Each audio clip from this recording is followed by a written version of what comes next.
Welcome to the High School Huddle. My name is Brandon Chatmon. I'm joined by Justin Harper. He's the girls' basketball beat writer for the Oklahoman. It's the final week of high school basketball with the Class 6A Girls State Tournament getting underway on Thursday at the Ford Center. So let's jump right into a breakdown of the bracket. Sapulpa appears to be the clear favorite, but there are plenty of talented teams in this field. Who are some of the squads that can challenge Sapulpa? There's plenty, and here's why. Sapulpa, this is an unusual clear favorite. Usually when there's a clear favorite in a class, they're dominant and most everyone's scared of them, and you say it would take a major upset to win. That's not Sapulpa. Sapulpa's the defending champion. They only have one loss, which was in a national tournament at the Nike tournament in Arizona. They haven't lost to anyone in state. So they are the clear favorite. They are the best team. But they aren't someone that anyone's going to walk in and just, tank before just from seeing their uniforms. So earlier in the year, I think we talked about this. I was saying I can give you 5 teams right now that'll be in the 8-man field, and that's all held up.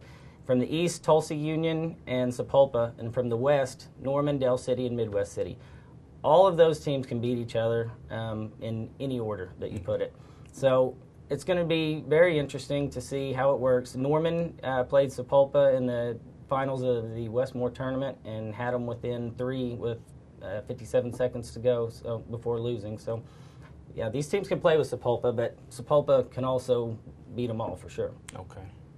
Well, Sapulpa's Alicia Brewer is the best player in the state, receiving McDonald's All-American honors, and she's signed with Tennessee.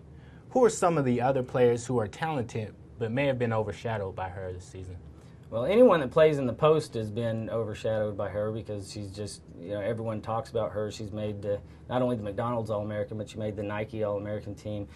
But Ashley Bruner from Norman, she's just a junior. She's a post player, and she's strong. She held her own against Alicia in the Westmore final.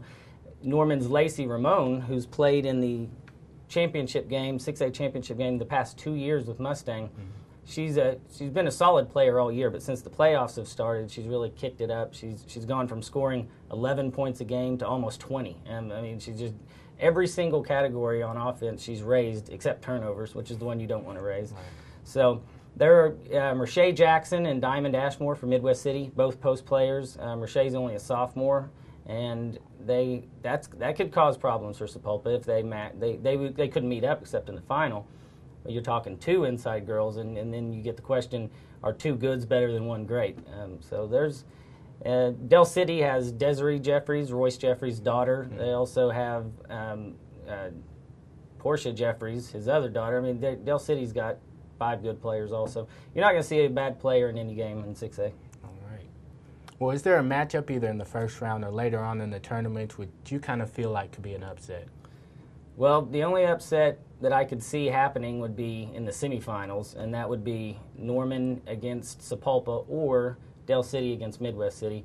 I really don't think any of those would be that big of an upset, but Midwest City's played Del City 3 times, beaten them 3 times, and Norman has played Sapulpa once and lost. So either one of those, if Del City or Norman were to make it through, that would be considered an upset.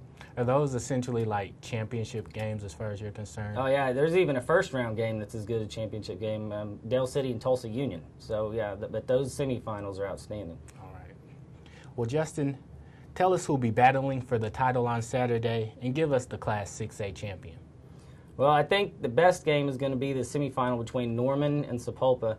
And I'm gonna say there's gonna be an upset. I think Norman matches up well with them. They know they're not scared of them. I think they're gonna pull the upset. Now what happens there is usually like you saw in Class A with Fort Cobb beating Preston. When a team beats the big favorite in the semis, they sometimes come back in the championship and have a clunker because their legs and emotionally they're shot. I don't think that'll be the case with Norman. I think they'll do fine. Midwest City would be my pick to go to the bottom of the bracket, but their point guard, Mariah White, tore her ACL in the last game of the regular season, and it happens to be the only game they lost, right after she went out, and they lost by 14. It was to Norman. So with her, I think they make it through and maybe win it. Without her, they're a little too unknown for me right now. So I'm going to say Tulsa Union, and they're undefeated, and they'll get through. Lindsey Palmer, their point guard, signed with Baylor. I mean, she's just an outstanding player that a lot of people haven't heard of. I should have mentioned her earlier. But I think Tulsa Union and Norman will get there, and I think after the big upset over Sapulpa, Norman will handle Tulsa Union fairly easily, maybe even win by double digits. Okay, all right. We appreciate your expertise, Justin. Check in the newsok.com and the Oklahoman all week for updates and plenty of state tournament coverage.